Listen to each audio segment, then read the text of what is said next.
Hello, everybody. It's good to see you all, and hello to everyone listening elsewhere on the internet. Today, we are going to go through our normal schedule, and I'll give a short talk, and then we will go into the practice for about 15 to 20 minutes. Today, we will be continuing our look at some of the most basic Buddhist teachings. Specifically, today we're going to be talking a little bit about embracing our suffering. Buddha was not a god. He was a human being, just like you and I. Before he became the Buddha, his name was Siddhartha Gautama. He suffered when he was Siddhartha as an ascetic, torturing his body to the most extreme lengths. And he suffered as Buddha with aches and pains that come with conventional existence.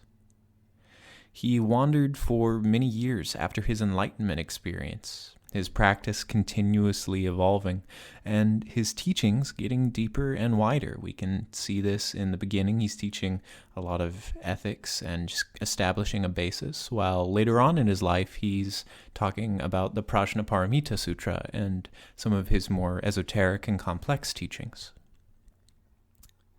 If we come to Buddhism, if we come to the cushion, honestly and completely, with a good motivation and a steadfast heart, we can know what Siddhartha learned and what Buddha taught.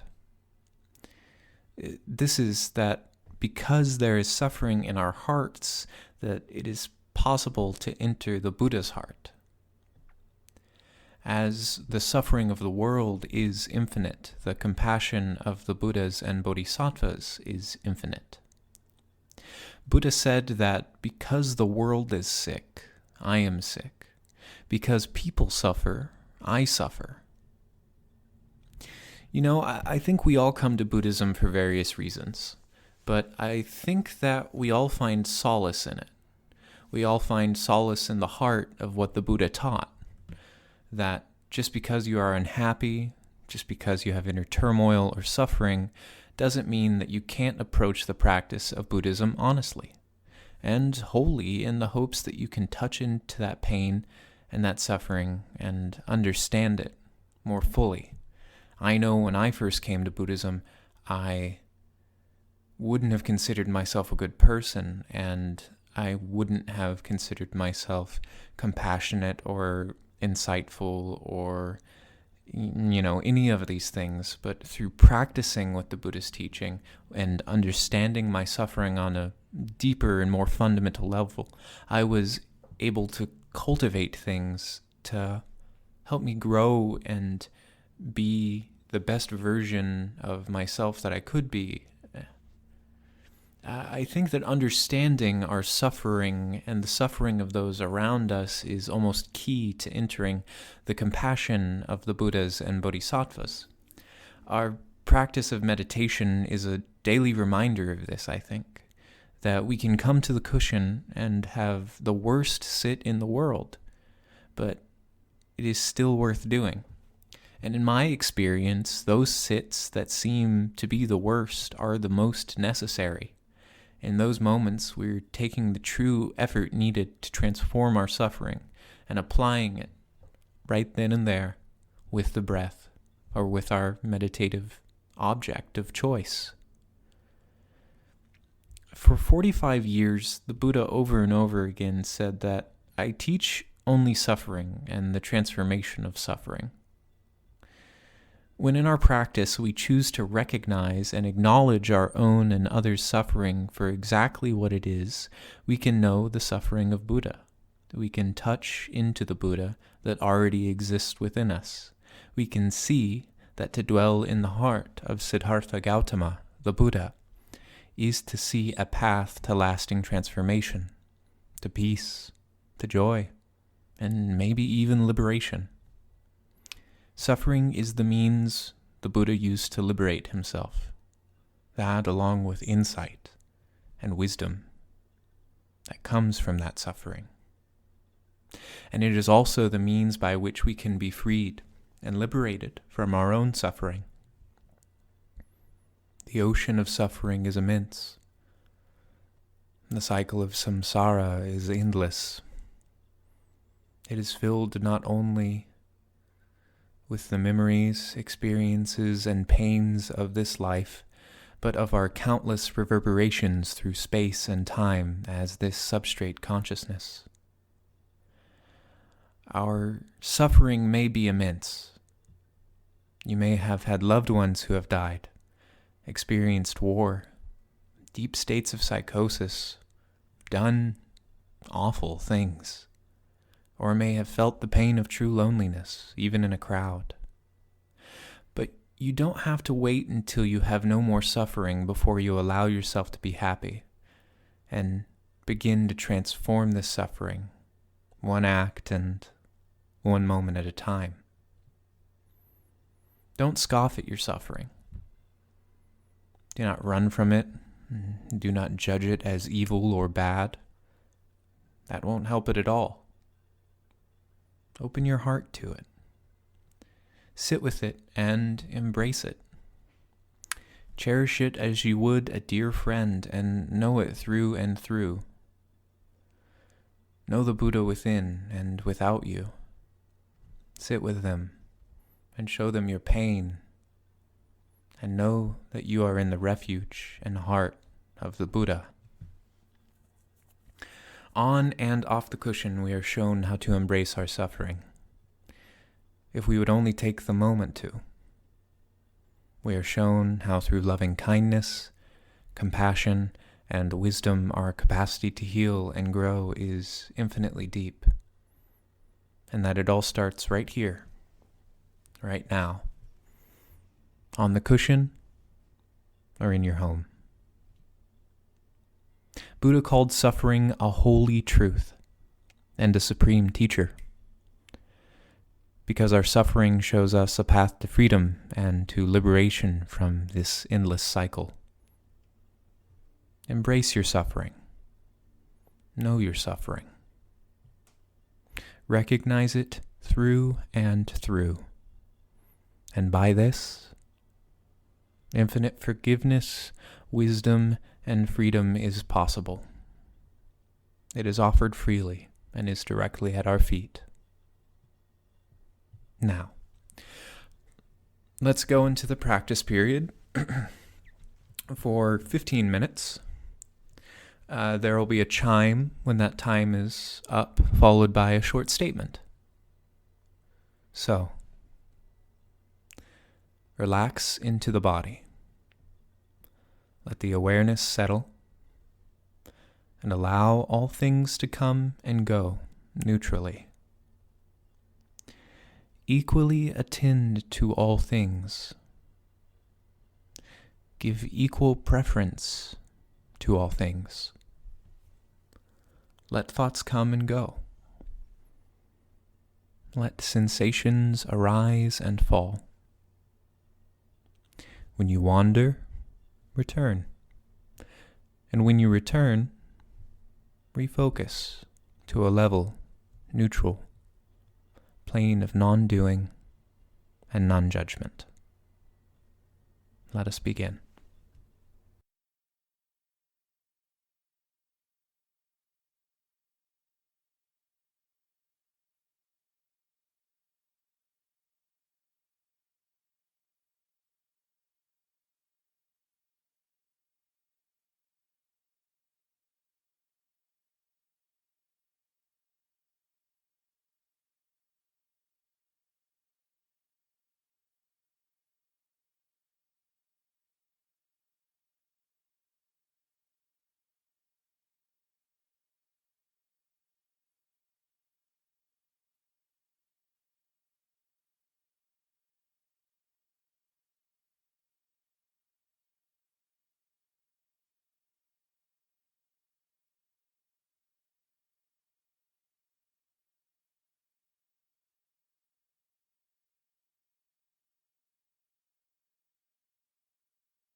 Thank you for meditating with me today and learning a little bit.